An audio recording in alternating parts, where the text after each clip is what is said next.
Hey, what's up? Welcome back to another episode of the Less Invasive Podcast, your source for minimally invasive surgery, robotics, and other assistive technologies for the operating room and radiology environment.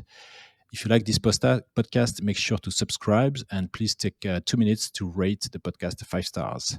I'm your host, Lucien Blondel, co founder and CTO of Quantum Surgical, a startup commercializing the Ep18 robot for percutaneous tumor ablation.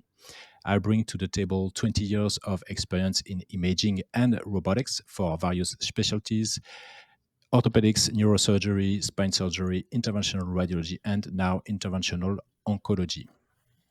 So today I'm very excited to have Christoff Heunis on the show. Christoff is the CEO and co-founder of Flux Robotics. It's a medical robotics startup based in Enschede in Netherlands that develops the Flux One robot with some magnets intended for endovascular procedures. Christoff is a first-time entrepreneur and holds a PhD from University of Twente. Christoff, thank you very much for making time for me. Welcome to the show. Thanks, Lucian. Thanks for having me. And I'm excited to have some interesting discussions. Yeah, I'm excited to learn more about the technology. But before we go to the clinical need and technology, can you briefly introduce yourself? What has been your background and your journey into medical robotics and until your role as a CEO right now? So I'm originally from South Africa. I think that will also surface later on in our discussions. And I have a background of about 8 years in biomedical engineering. Started as a mechatronic engineer, and then later on, became quite interested in how you can utilize technologies to improve healthcare and to improve the general outcomes and health outcomes for patients.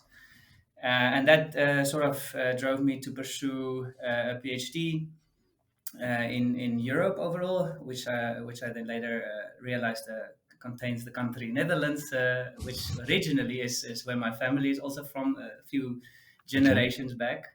And so I came to the Netherlands to pursue a PhD in surgical robotics, When was that? and that was in 2017, so about Okay. 6 years ago.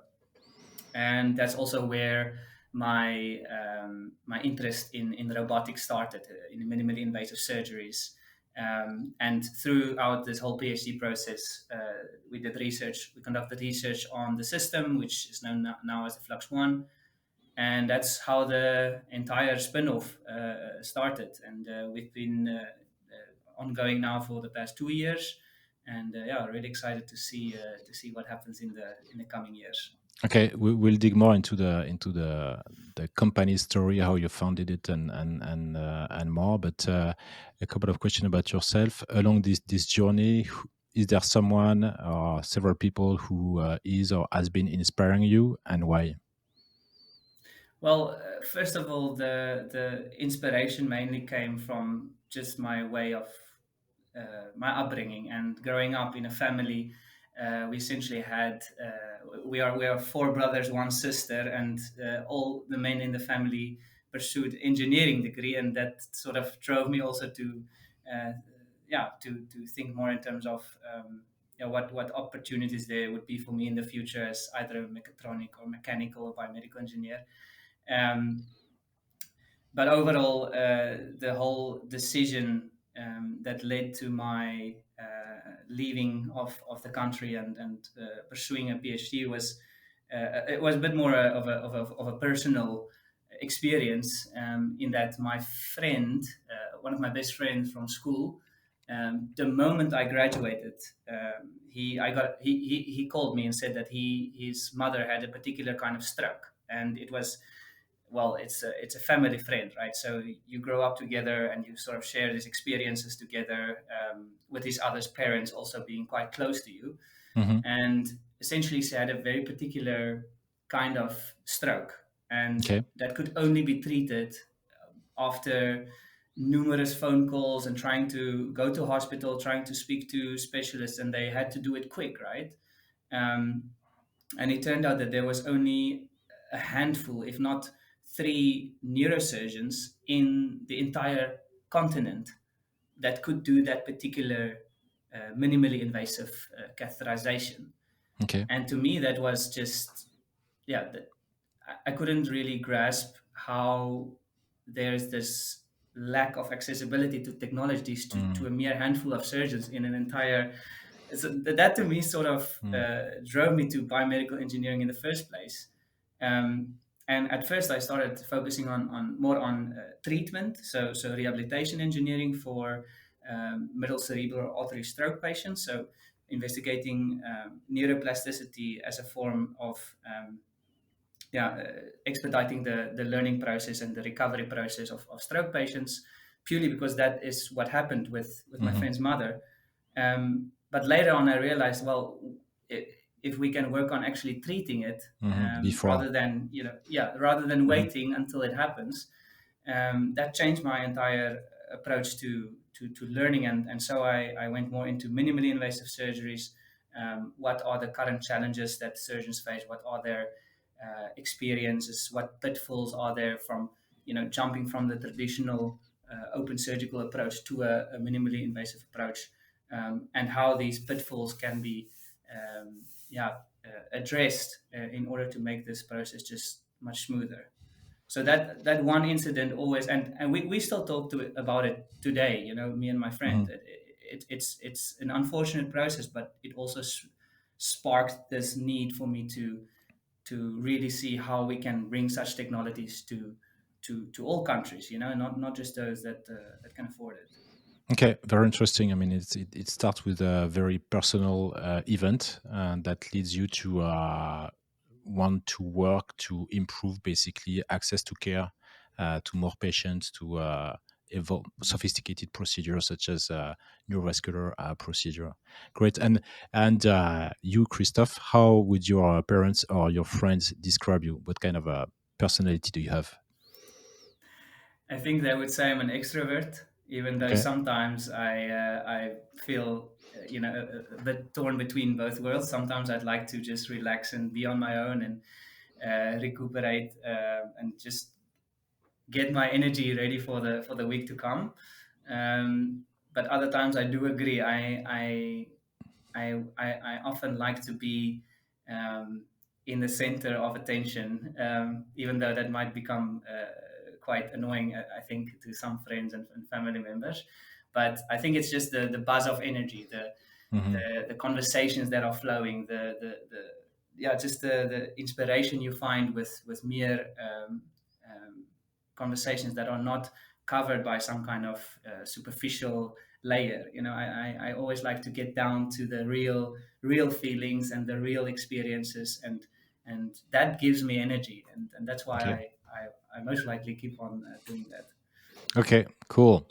So now moving on to the clinical need, I want to start by understanding what is this, what's the need, what's the procedures. So let's start with the basics. The indication is, I understand, and maybe not any kind of endovascular procedure. Can you briefly explain what is a conventional endovascular procedure, who performs that, and what is it intended for?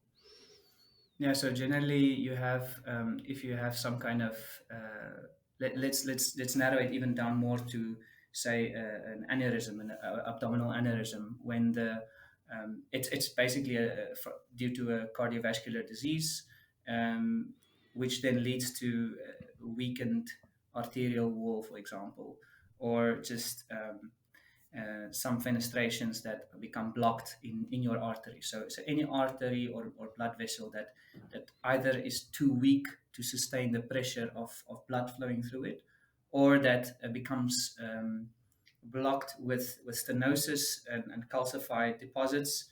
Um, this is where the problem essentially starts. And Okay. the way it is treated right now is either the surgeon, it's now in these cases, PCI interventions are now common, as you know, but generally vascular surgeons are responsible for treating these diseases. And what they do is in the former case, they would want to support the artery. So the wall has weakened. There's already an aneurysm forming, so the blood flow is not as smooth as it should be. So now they insert a stent into the artery through a minimally invasive manner. So they make a small cut on your thigh, insert a guide wire, what is called a flexible wire, um, and through reaching that particular artery with the wire, they then put a stent over that wire as to guide the eventual treatment device, and then they conduct the actual surgery. If this is not suitable for a patient, either in terms of either due to comorbidities, or just the patient is too old, or the arteries are too complex, most likely they will opt for an open surgery. So it's just an open endovascular repair, as you would see with heart surgeries, right? They open up the target right above the area that needs to be treated, separate the skin, separate the layers, and then directly go in with the scalpel and try to fix it, or do a bypass. Where if it's in the case of a blockage, they would, this is the vessel, there's the blockage, and then they would just bypass it from front to back to ensure that the blood flow then takes an easier route. And explain us how they navigate through the blood vessels, because it's not open surgery. So what kind of imaging they use? Is it 2D, 3D? Is there any pre-op imaging that is being used during this procedure? Yeah, I mean, it becomes quite interesting, especially these days when they like the opportunities now for visualization and combining different imaging modalities, and even looking towards VR and augmented reality, which already now is becoming a useful tool. They generally use fluoroscopy images to visualize. So if this is now minimally invasive approach, they visualize the tools inside the body with X-rays, and then they have a fluoroscopy massive monitor in front of them through which they can then see a 2D real-time image of the blood vessels of the Hmm. patient. And if you consider then that you're lying on the table and you have a top view of your arteries, or of your blood vessels, then you can see that there's a certain motion of an instrument that goes from point A to B. But this is all in 2D. So what they do these days is they also take a 3D preoperative scan. So say a CT scan that they took of the anatomy during the diagnosis stages. They then overlay that through a 2D, 3D calibration.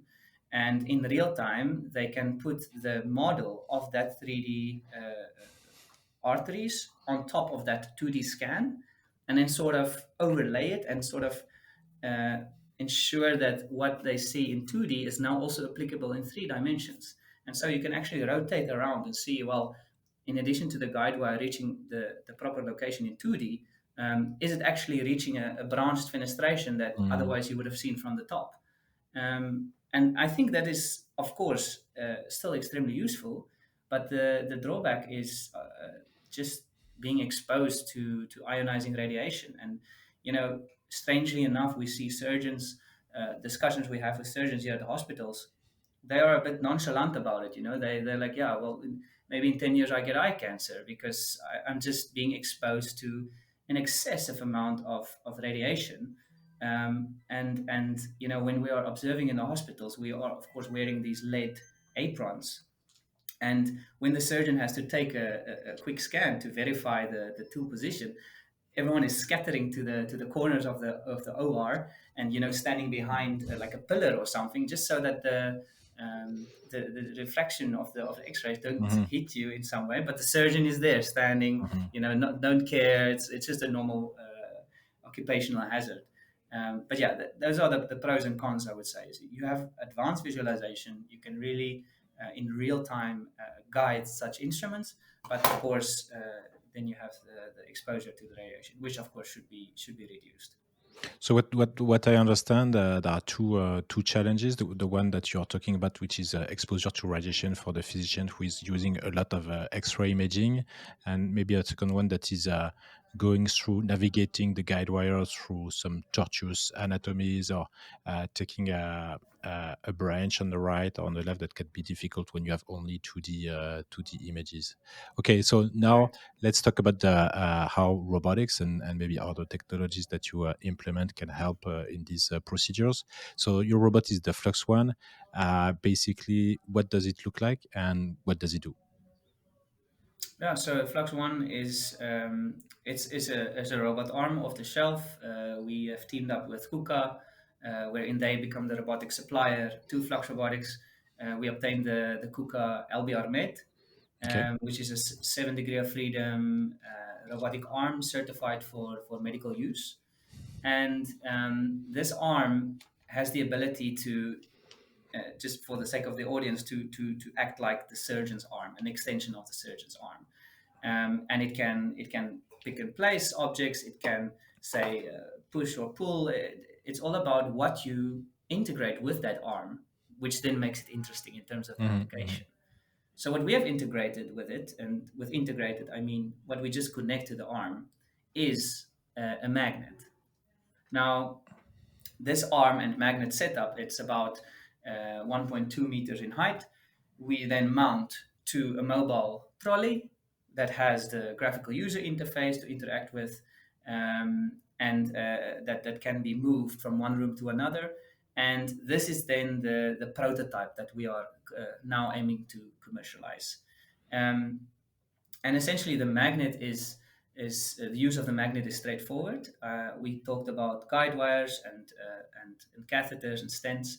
The magnet, the sole purpose of the magnet is to eliminate the need for the surgeon now to use their hands to navigate these disposable tools in the blood vessels. The Hmm. magnet pulls this tool from the tip into the correct position and into the right direction. And the analogy that I always like to use is to refer to it as a sort of GPS for surgeons. 20 years ago, we never understood fully the impact that a GPS could have, purely out of just purely for not hearing about it or not using it or not being comfortable with new technologies.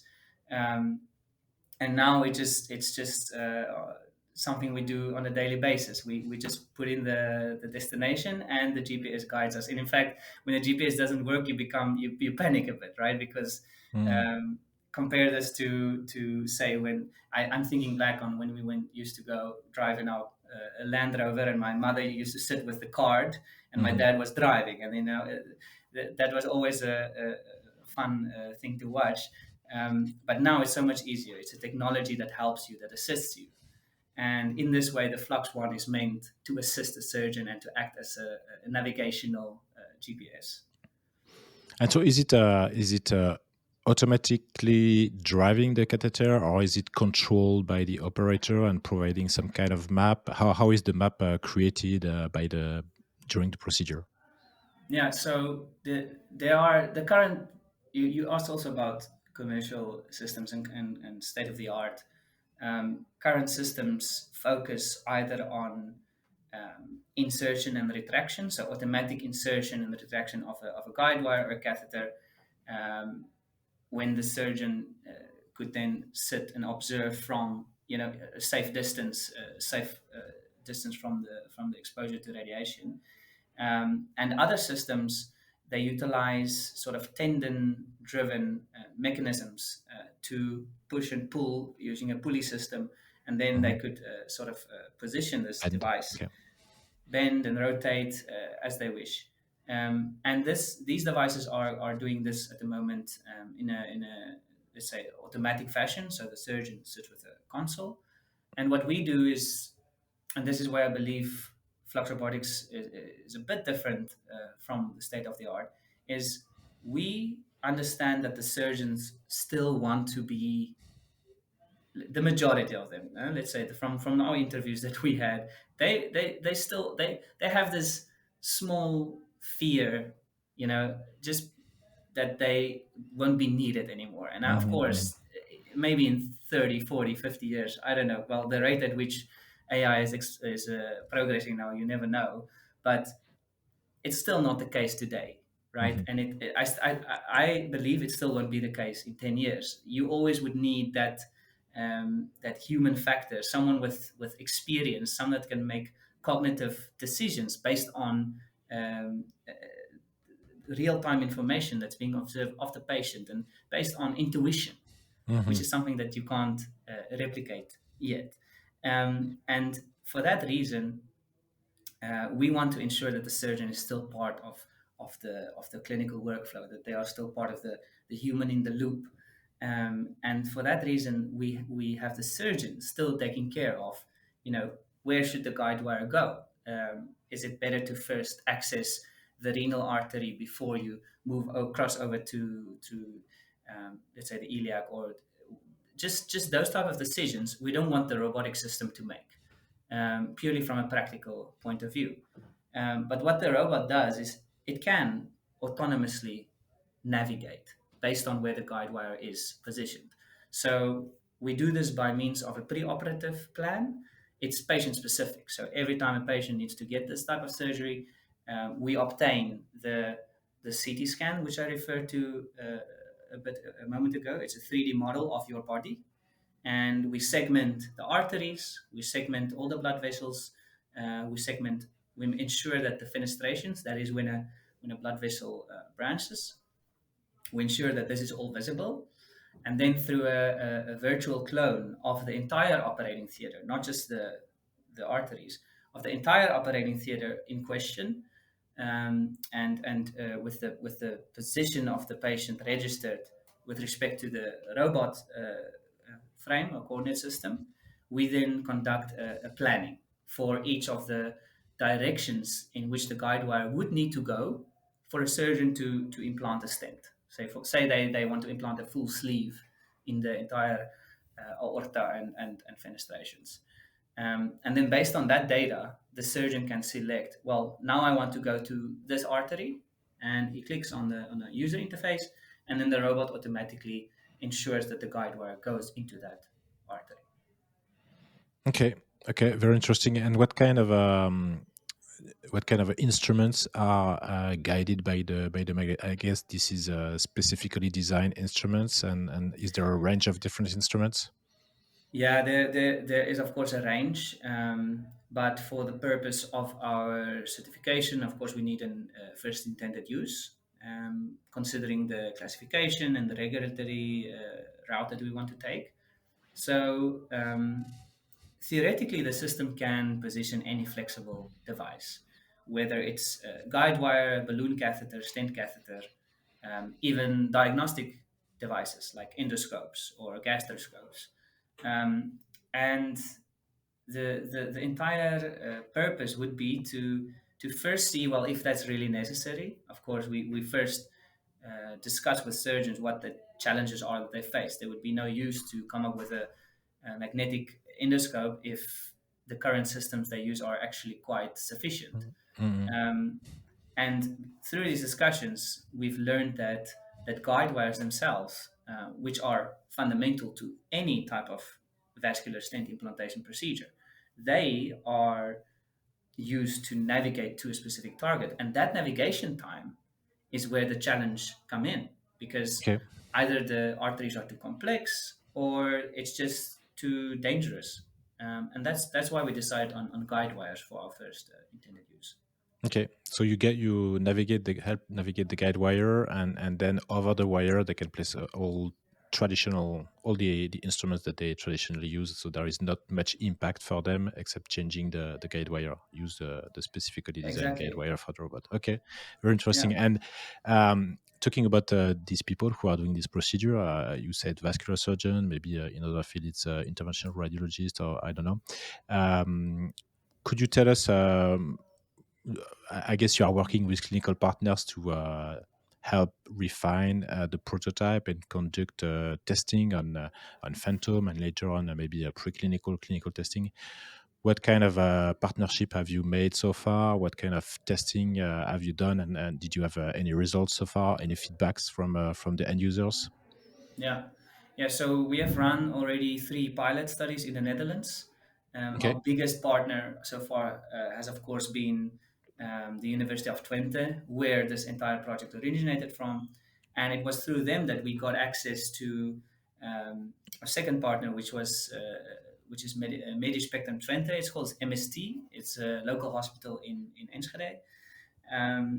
But we're also talking to other hospitals. We recently investigated out of in a totally different field. It was more in oncology with local hospital ZGT, and they focus on like stomach ulcers, anastomosis, this type of diseases that occur in the stomach, the gastrointestinal tract. Um, and really we try to see if there could be some benefit to the system there.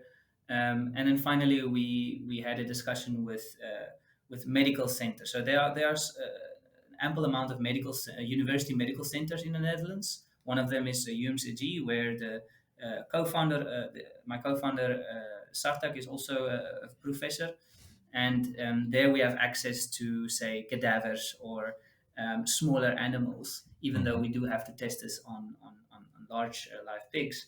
And then finally, that was something that was quite significantly helpful. Was at the University of Twente, there's a TechMed center, and there's a technical medicine center wherein Siemens has installed Artis Pheno, which is Okay. a C-arm Yeah, scanner, the big and robot. so exactly, and that's actually also KUKA, if you Yeah, think yeah, about yeah. it, right? Um, and we have teamed up with Siemens, not as a partner, but just from an advisory role. Like Mhm.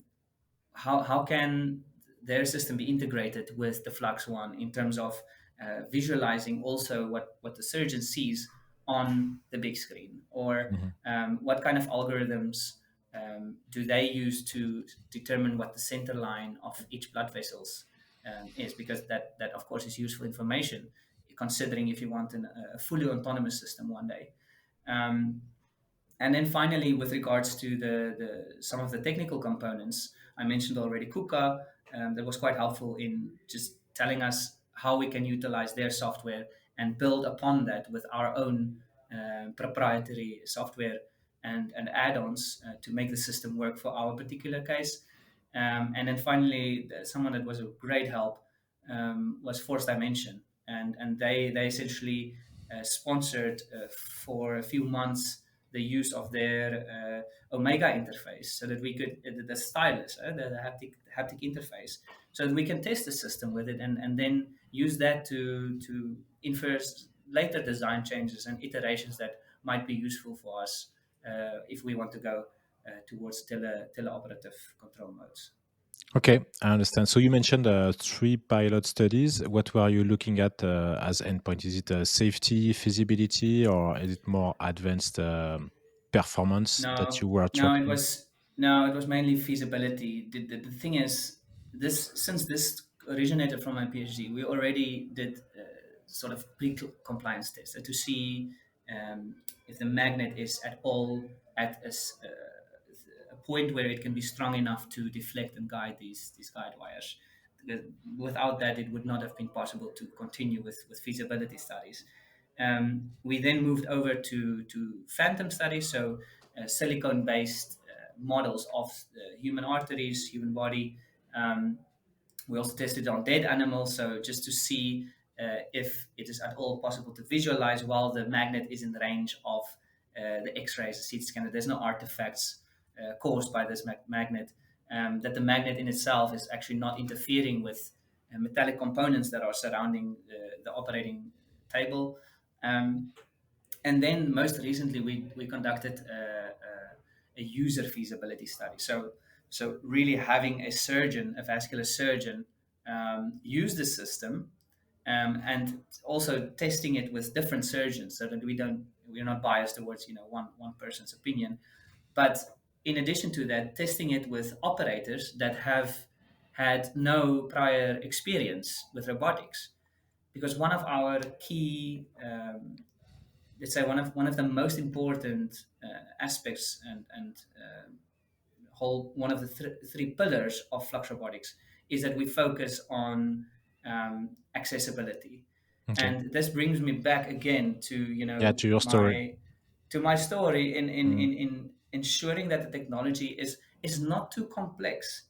You don't want another, um, you know, you don't want another Me Too device that just is more difficult to understand mhm, mm, than its predecessor. And you see it in hospitals. You see surgeons often finding it challenging to train to just use a new system that they have no prior experience for. So after testing it with these operators, we could then gather not only information on the usability, the system usability, but also on how intuitive it was for them. How straightforward is it to interact with the system? It took the surgeon, I think, about 20 minutes for us to just guide him through the process before he could use it without the need to be trained, without the need to go through some kind of workshop. Um, so I was really happy to see that those results surfaced after doing these feasibility tests. The next thing we have to do is, of course, a live animal study. And that's what we're planning for by the end of this year. We do this through what is called it's a sort of training program. So surgeons are trained with new technologies, and in this way, on multiple live pigs, we will test just a proof of principle, as the first pig study always is the pathology test to see if there's damage to arterial walls, and then of course finally our GLP study, which is aimed for the next few years. okay. Okay, very interesting. And just a last quick question about the technology. So, the magnet is the result of research work from the University of Twente, right? And what kind of challenges? I'm not an expert in magnets. What kind of challenges did you solve? What kind of a new magnetic invention came out of this work? There has been, of course, in the past, this concept has been presented in the past, but in permanent magnetic form. So, permanent magnets versus electromagnetic coils. That also was the core of my PhD. Okay. But it was not just through my work and research that this was developed. All my colleagues at the surgical robotics lab, that we have all been working on this theory.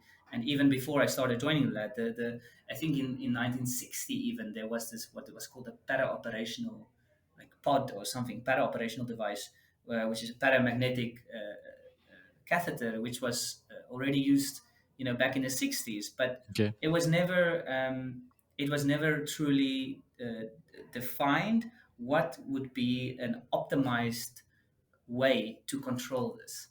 Okay. And what makes an electromagnet interesting is, of course, you can change the field intensity versus a permanent magnet, which of course you have to change its position in order Mhm. to get a certain field intensity at a certain point.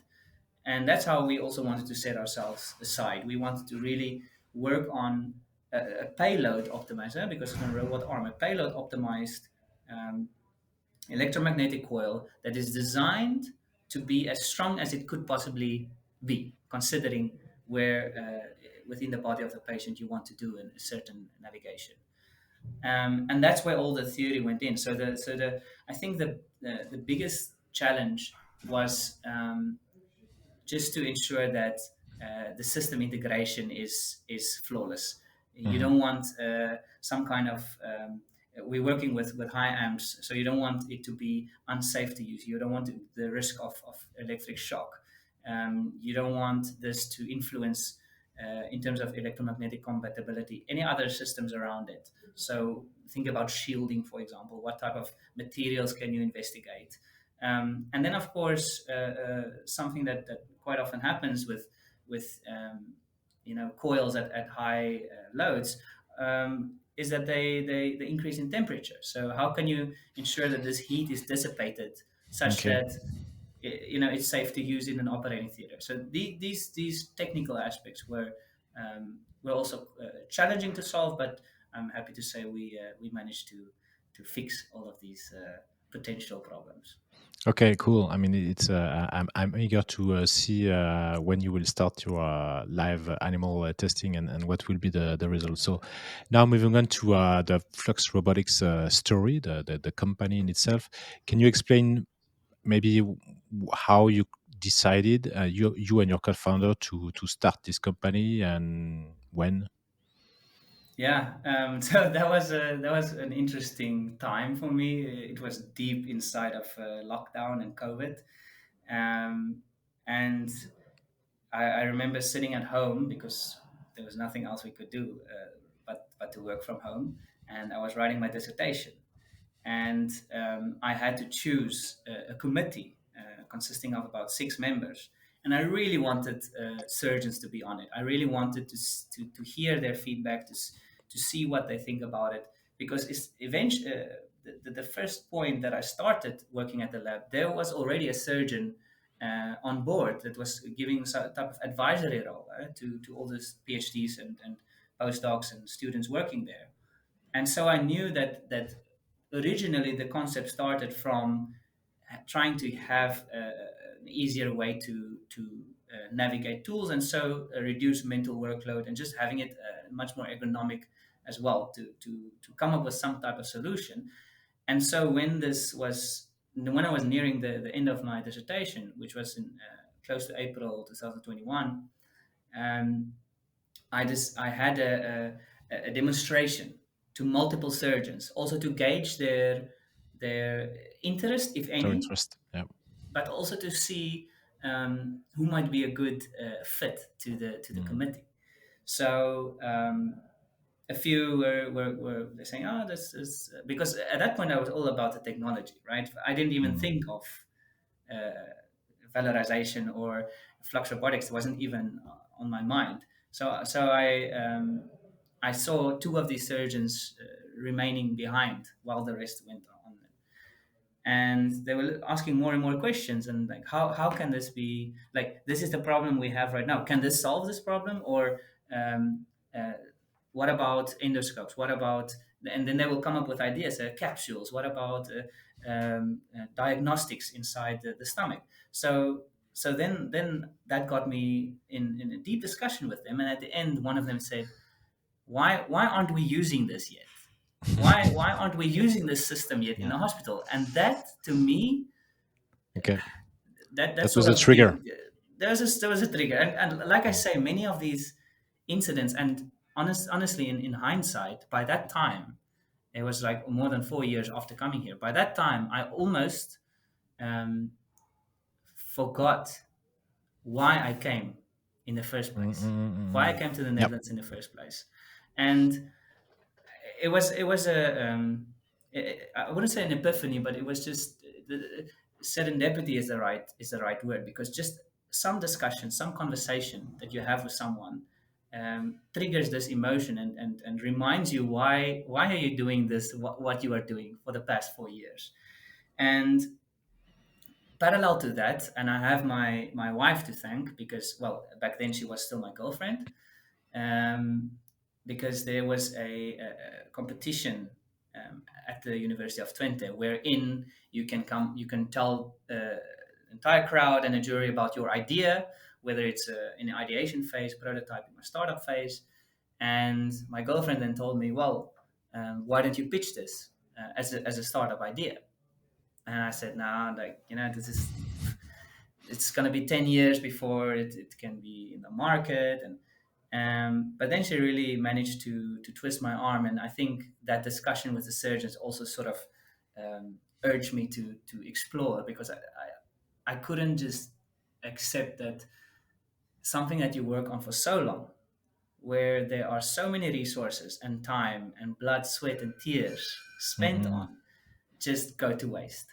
mm, What is the purpose of something gathering dust when you just continue all along your way towards industry? um, and I think collectively those factors just started screaming at me, and I couldn't sleep at a point, and I just thought, okay, I have to make a decision. So I submitted this idea to the competition, pitched still during lockdown, won the startup award, and that sort of put it on the grid already. Yeah, yeah, Because yeah. before that, nothing Then you happened. okay. Then you couldn't. And You could just move forward with this project and move yeah, on. yeah. And I pitched it to my supervisor, who's now the co-founder, and we applied for the first opportune moment to look towards government grants, which was the NWO takeoff grant, which is meant to valorize these type of ideas. And we received the grant, and that was the beginning. And since then, it was just, first of all, changing my mindset, because as an academic, you have a certain way of thinking. I told you it was all about the technology, but Mm, now it's about the value, and um, and making this idea, polishing this idea, so that investors could find it interesting. And for that, I received tons of coaching and training from Novelty, who is the incubator here at the University of Twente. Um, and that's how everything got kickstarted. And November last year, or October last year, we incorporated. okay, cool. So that's a couple of years journey into the startup. So Yeah. you mentioned a couple of grants, awards. So I think that enabled you to found at the beginning of the story, hire maybe one or two people for a year. Um, what has been your founding journey? Did you raise a seed round, or are you looking for more money? What's the founding status of the company? Yeah, that is an interesting question, really good question, and it is a loaded question. The reason I'm saying this is because there's no blueprint, right? Hmm. For every startup in every discipline, any vertical you look at, you will find a different story. And my story is purely based on my experiences, and I am not I'm not an expert entrepreneur. It's my first time, but this is what I've experienced so far. And what I can say is that it depends what your purpose is in terms of where you want to sell. And why I'm saying that is, if you plan to stay here in Europe and you want to do an EU MDR route and you want to get it CE marked, it's a much different story that you have to tell investors compared to, for example, an FDA or a 510K, um, considering just time and costs. So I first had to figure that part out, Hmm. and until I got that figured out, basically our strategy was not to go towards any investments yet, so that we ensure that we are on the same page from the start, and that you have to build that relationship with whoever or wherever you get your funding from the start, so that everyone knows what to expect. So until that point, we only considered government grants and subsidies. So we looked towards NWO, EIC. We had some private subsidies that was available at the university, and I think the fact that we're a spin-off also made it convenient for us to investigate subsidies that are aimed at valorization. So that if you're still in your early technology readiness levels, and so through that, we managed to build our prototype. We also did the future feasibility study. We employed Julia, who is initially she was a product manager, but it then turns out she was in the beginning you wear different hats, right? So she Hmm. traversed to a more a QA RA role, which is of course crucial also in the Yep. development stages. Yeah, and through this entire process, we could also bring together some interns, engineers, or researchers, even um, help with some master assignments, because we're still situated at the university. So if there were any clinical interns or master students that want to learn more about robotics, well, we were there to help. And that brought us to a point where we can now uh, fully, with full certainty, approach investors and say, we're looking towards this amount. This is our current stage, which is seed round. And is this a realistic expectation?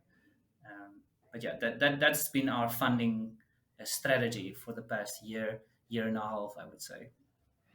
Okay, so I understand you've worked on what you said, subsidies, grants, awards, stuff like that, that brought you to a certain point, and now you're preparing a seed round according to your strategy. That's your next step. So you're mentioning an interesting thing is that at the beginning, when you're in a startup, very small team, everybody is doing everything. I mean, you have to do everything because you're just a few people in the team, Yeah. and so yourself, what has been your role as CEO? How much were you involved into technical or financial or marketing, whatever, and how this role has evolved over the last couple of years? Oh, yeah, that's that's a lot. In the beginning, you sort of you have to ensure that things are operational. So my first responsibility was knowing the technology. I could bring it to technology readiness level 4. So system integration. That was the first priorities. Ensure this is mobile. Ensure that it works, and plan the first user feasibility study with it. Um, Upon completing that step, I could use the results that we obtained from that, and conduct a health technology assessment on the system. So it was my responsibility to find partners around the Netherlands or wherever, someone with the expertise. But I like to stick to the Netherlands to build a community here, and then ensure that the feedback they give us is substantial enough to bring towards investors. And that brings me to my next responsibility was to make this an investor ready product. You Hmm. can't keep on developing and developing, whether even though that's extremely crucial. You have to draw a line at the point and say, okay, this is where we do a freeze, and this is what we will take to investors. And later on, we can add all the interesting components and do another add-on and investigate what other applications the system could have. And my final responsibility is something that I also took up on myself, is just to tell everyone about this idea, to tell everyone about the vision, Hmm. and really to bring this whole magnetic surgery term with a disruptive technology that no one knows about, to just put it out there. So if you go on my LinkedIn, you'll see that I'm posting about every single activity that we have gone through since the start, even if it is something that is a bad occurrence, a bad experience. Even if we failed at some point in some aspect, I post about it because I want to ensure that whoever in the future goes back to the starting point of our journey can see, okay, how does it feel, and what can we expect when we want to go into the same footsteps in terms of bringing a medical technology to the market. So I really take it upon my self to tell the world about Flux Robotics and what value we want to bring to patients and to healthcare. Okay, very, very clear. I mean that's a great mindset, and so that would be my last question because I want to be mindful of your time. Does this willingness to share, even the successes, of course, but the failures, which are most often not that much shared, does it come from yourself or from? Is it part of the South African culture? And second question is, you are focused on Netherlands. You said you want to stick to Netherlands because it's easier to build the community there and to advocate for magnetic surgery in this country where you stay, where your team is. What has been the main culture differences that you've seen coming from South Africa and working hard time in the Netherlands? Yeah, no, that is a great question, and I often found myself just trying to recollect my experiences and actually just trying to confirm that I'm still South African. If you spend so much time in another country, in another Yeah, culture, you sort of you tend to get these to embrace other mannerisms. culture. Yeah. Yeah, yeah, and I think it also happens in any, let's say, a relationship, right? when you and your significant other start to make the same type of jokes, or you have the same sense of humor after a few years of living together. And I think it's the same concept. If you're in a country, um, you first of all, you do see the differences. There's a stark contrast between um, our sense of openness. So something I see quite often and with Dutch people, and it's just everyone knows this, is they're very direct, right? They will tell you Yep. what they think of you right there and then on the spot. Whereas in South Africa, primarily the majority would rather, they would keep it to themselves, not to hurt your feelings. Hmm. Hmm. And both have their pros and cons. Both ways can be sort of combined to get the best out of both, and that's what I'm trying to do. I'm trying to be considerate to others' feelings. If someone has a bad day, or I can see someone's down, or if even if someone's energetic, I usually want to match that. Hmm. Not the down part, the energetic part. If I can see someone's had a bad day, it's I think from my South African nature comes out when I want to help them. So trying to be helpful. Hey, it's okay. Don't worry. But, let's go out for a drink. Let's just forget about this and be a bit more relaxed. And so we have this term called braai, which is where you make a fire and you just stand. You stand outside of the fire and you make some Watch the barbecue. fire. You put Okay. some meat and you just watch it for hours. Um, and I think that sort of that's something that I would never lose, and it's been helpful. It's been it always brings me back. It keeps me grounded because I'm reminded of my heritage. I'm reminded of my family. I'm reminded of my friends, and that gives me. And even now saying it, I sort of I get a really peaceful feeling. And I think, yeah, that's something that would always be helpful, and something that I will never lose. Okay, thank you very much for sharing this insight on the South African culture. We'll end this podcast here. Thank you so much for joining the show, sharing your story, explaining the technology, the magnetic surgery technology with the Flux One system, and how what the challenges are in endovascular procedures. Hang on a minute, we'll chat offline. Thank you all for listening to the Less Invasive Podcast, your source for minimally invasive surgery, robotics, and other assistive technologies for the operating room.